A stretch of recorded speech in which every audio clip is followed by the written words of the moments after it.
देखो ऐसा सच लड़ने वाली बात नहीं है, बट सिंपल फंडा है कि भाई जे उसो की वजह से ही सब हुआ है। तो क्या Sumo champions of the world में O3 the best wrestling creator on this subcontinent with the best wrestling audience साल खत्म आने को आया है। एंड आई कैन प्राउडली से कि अगर साल की स्टार्टिंग गंदी होती है तो पूरा साल खराब जाता है। नहीं, मैं अपने फेल्ड रेजोल्यूशंस की बात नहीं कर रहा हूं, मैं बात कर रहा हूं जे द स्पीयर किंग ऊसो की। जे ऊसो ने साल की शुरुआत करी थी रॉयल रंबल जीतते हुए। जॉन सीना का फेयरवेल टूर एक अमेजिंग अंदाज से शुरू हुआ था। नो वन वॉज एक्सपेक्टिंग कि जॉन सीना का फेयरवेल टूर को इतनी इतनी अच्छी रेपुटेशन मिलेगी कि जे उसो जैसे महान व्यक्ति से धक्का मिलेगा और अचानक से जे उसो की जॉन सीना की पुंगी बच जाएगी। बट चलो ठीक है यार, जॉन सीना ने वहां पे फिर भी टर्न लिया।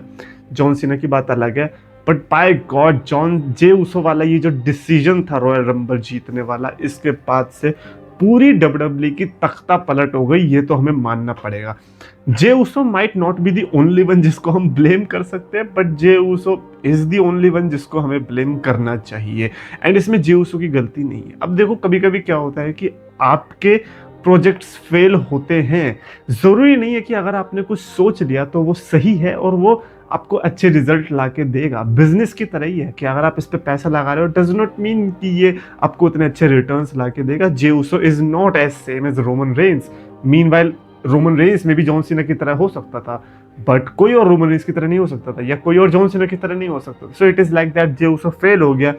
And I think WW need to drop ball with Jey Uso unless Roman Reigns कुछ करे। अब ये तो बहुत आगे की बात हो गई कि रोमन रेंस और जे उसो का क्या होने वाला है, बट इस साल को अगर हम रिव्यू करें, ये साल उतना कुछ खास नहीं रहा है डब्ल्यूडब्ल्यू के लिए। इस साल से क्या मेमोरेबल मोमेंट्स तुम गिनाओगे? क्या पॉल हेमन ने धोखा दिया था, उसके बाद से भी विजन का क्या हाल चल रहा है वो भी हम सबको पता है।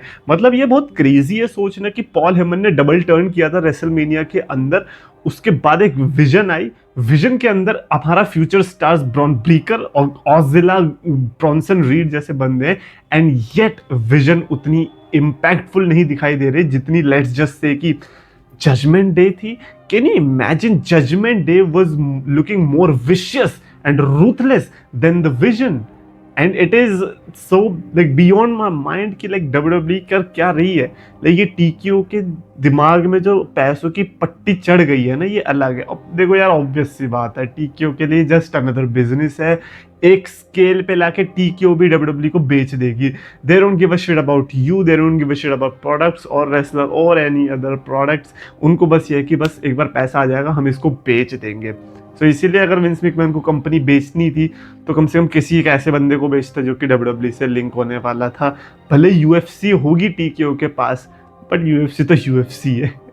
क्या है यूएफसी? है बकवास। बट एनीवेज, हो यार, इस पे तो वो वाले कमेंट आ सकते हैं ना, अब तू जानता भी है यूएफसी वाले में रियल होता है लियल लियल है। अब तो लियल है तो क्या कर ले, एंटरटेनिंग में तो होना चाहिए। बट आई गेट इट यार, कोई भी चीज तुम देखना चालू करोगे उसका कॉन्टेक्स्ट पता चलेंगे तो हर चीज एंटरटेनिंग हो सकती है। लोगों के लिए गोल्फ भी एंटरटेनिंग है, that's different thing. I am just saying कि डब्ल्यूडब्ल्यू को यूएफसी वाली कंपनी के पास नहीं जाना चाहिए था। उस टाइम पे हमें लगा था भाई कॉम्बैट कंपनी की होगा वो होगा, बट नहीं। और जे उसो का रॉयल रंबल जीतना मतलब कितना क्लियरली वो दिखा रहा है ना कि एक डब्ल्यूडब्ल्यू थी जे उसो से जीतने से पहले, एक डब्ल्यूडब्ल्यू हुई जे उसो के जीतने के बाद, और जे उसो ने गुंथर को भी टैप आउट करवा दिया। इसका ज्यादा बुरा लग रहा है। वो तो चलो गुंथर ने गोल्डबर्ग को रिटायर कर दिया तो इसलिए थोड़ा बहुत उससे जो लालचन थे वो हट गए हैं, बट भाई गुंथर को तुमने डिस्ट्रॉय कर दिया जे उसो के हाथों। तुम्हें क्या लगा था कि जे उसो एक नेक्स्ट रोमन रेंस बन के निकलेगा? क्या ही बोले। बट हाँ, एक ये जो ट्वीट था इससे मैं बिल्कुल सहमत करता हूँ, जहां पर ये लिखा था कि भाई जे ऊसो के रंबल जीतने के बाद से डाउनहिल ही चली गई डब्ल्यूडब्ल्यू, और जो कि क्लियरली दिखता भी है। उनको नंबर्स भी अब पता चल रहे। अब क्यों नहीं आ रहा ट्रिपल एच प्रेस कॉन्फ्रेंस में बोलने के लिए कि लार्जेस्ट गेट ये वो? तुम अगर बाहर जा रहे हो तो ही तुम लार्जेस्ट गेट कर पा रहे हो, जो कि ऑब्वियस भी है क्योंकि बाहर जाके तो तुम्हें करना ही है। वो तो भरे पड़े बैठे हैं, तुम जाके वहां पे बस रिंग खड़ी कर दो, वो उसे भी देखने आ जाएंगे खाली फोकट में, क्योंकि उनके वहां नहीं होती डब्ल्यूडब्ल्यू। तो उनको तुम बोस्ट नहीं कर सकते ऐसे। द रियलिटी इज कि तुम्हारी डब्ल्यूडब्ल्यू इस समय पे सड़ चुकी है। You need to change your creative direction and you need to change so many things. And जे उसो का डिसीजन आई विश कि नहीं हुआ होता. उस टाइम पे मैं सीएम पंक के लिए बहुत अच्छे से रूट कर रहा था, बट कसम से ऐसा लग रहा है कि भाई सीएम पंक अगर नहीं जीता और अगर लोगन भी जीत जाता, मैं तो कह रहा हूँ तो भी सही रहता. मैं तो कह रहा हूँ जॉन सीना जीतता वो भी सही, लेकिन जे उसो भाई धन्य हो भगवान, तुमने तो इस साल का बेड़ा गर्क करवा दिया डब्ल्यूडब्ल्यूई के अंदर. एक अच्छी स्ट्रीक चल रही थी, 2021, 22, 23, 24 अच्छे साल जा रहे थे. 2025 हैज बीन पा पा पा फॉर मी.